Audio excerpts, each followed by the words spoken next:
नवरात्रा और बहुत ही common questions जो है मेरे ओपीडी में फीमेल्स जो प्रेग्नेंट फीमेल होती है वो पूछ रही है फास्ट करने का नवरात्रों में फास्ट करने का प्रेगनेंसी पर क्या प्रभाव पड़ता है, क्या कनेक्शन है इन दोनों के बीच में। आपकी माइंड बॉडी जो कनेक्शन होता है उसकी वजह से मेंटल पीस मिलता है और आपको स्पिरिचुअल पॉजिटिविटी मिलती है। देखा है कि ब्लड शुगर का रेगुलेशन जो होता है वो इम्प्रूव हो जाता है बैलेंस्ड अगर आप फास्ट करते हो तो। कि आपको फास्ट अवॉइड करना है, फास्ट नहीं करना है, तो आप अपने डॉक्टर से जरूर मिलें, उनके कहने पर ही आप फास्टिंग करें। हेलो एवरीवन, अभी चल रहा है नवरात्रा और बहुत ही कॉमन क्वेश्चंस जो है मेरे ओपीडी में फीमेल्स जो प्रेग्नेंट फीमेल होती है वो पूछ रही है कि क्या नवरात्रा में हम फास्ट या व्रत उपवास कर सकते हैं कि नहीं कर सकते हैं। So let's discuss. I am doctor Govind Kahar, consultant gynaecologist and laparoscopic surgeon. आज हम बात करेंगे कि फास्ट करने का, नवरात्रों में फास्ट करने का प्रेगनेंसी पर क्या प्रभाव पड़ता है, क्या कनेक्शन है इन दोनों के बीच में। तो एडवांटेज देख लेते हैं कि क्या क्या एडवांटेज हो सकता है। अगर आप फास्ट करते हो तो आपको कल्चरल एंड इमोशनल वेलबींग की फीलिंग आती है, आपको बहुत अच्छा लगने लगता है, आपकी ट्रेडिशंस आप फॉलो करते हो जिससे आपको इमोशनल स्टेबिलिटी मिलती है। आपकी माइंड बॉडी जो कनेक्शन होता है उसकी वजह से मेंटल पीस मिलता है और आपको स्पिरिचुअल पॉजिटिविटी मिलती है। इसके अलावा जब आप फास्ट बैलेंस्ड फास्ट करते हो तो ये डिटॉक्स इफेक्ट देता है। इसका मतलब ये होता है कि ये आपकी एसिडिटी को कम करता है, ब्लोटिंग को कम करता है और कॉन्स्टिपेशन को कम कर देता है।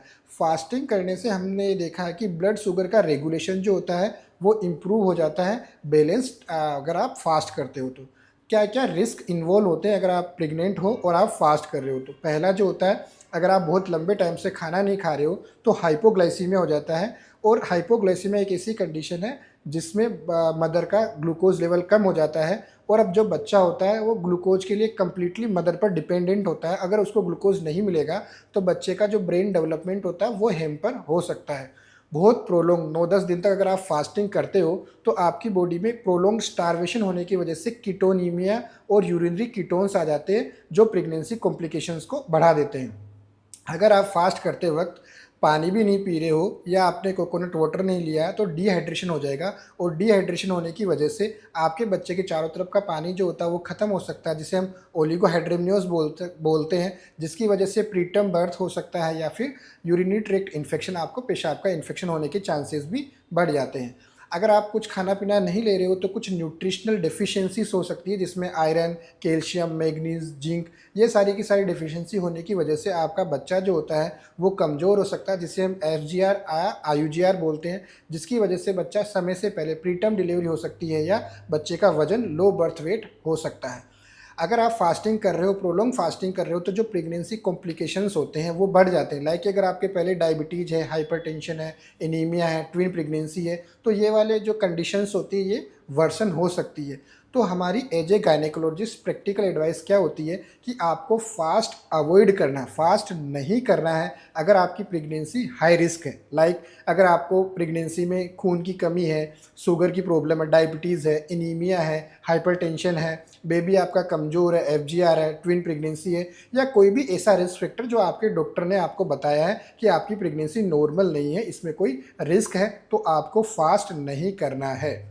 अगर आप फास्ट कर रहे हो और आपके फास्टिंग में ऐसा कि यार मैं फास्ट करूंगी तो पानी नहीं पीऊंगी, जब आप पानी अवॉइड करने लग जाते हो तो complete abstinence of water, it is strictly prohibited. हमें आपको सलाह नहीं देनी है। अगर आप पानी नहीं पीते हो तो आपको फास्ट नहीं करना है।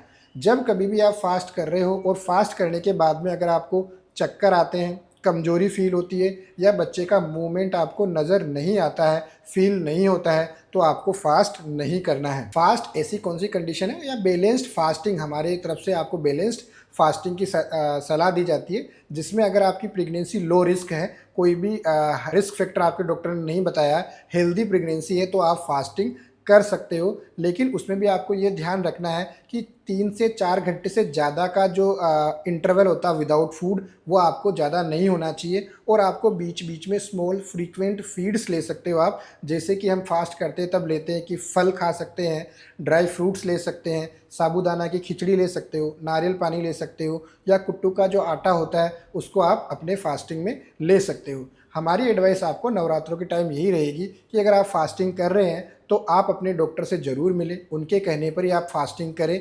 अगर आप फास्ट कर रहे हो तो आपको बच्चा घूमने का ध्यान रखना है और अगर फास्ट के दौरान अगर आपको चक्कर फील होता है, कमजोरी आती है, बच्चा कम घूमने लग जाता है, पेट में दर्द होने लग जाता है, तो आपको फास्ट रोक देना है और तुरंत जाके डॉक्टर से मिलना है। फास्टिंग से रिलेटेड कोई भी क्वेश्चंस, कोई भी क्वेरी हो, आप कमेंट बॉक्स में ज़रूर पूछना। मैं ट्राई करूँगा कि आपके सारे सवालों का जवाब दे सकूँ। तब तक के लिए happy Navratra, take care, bye bye.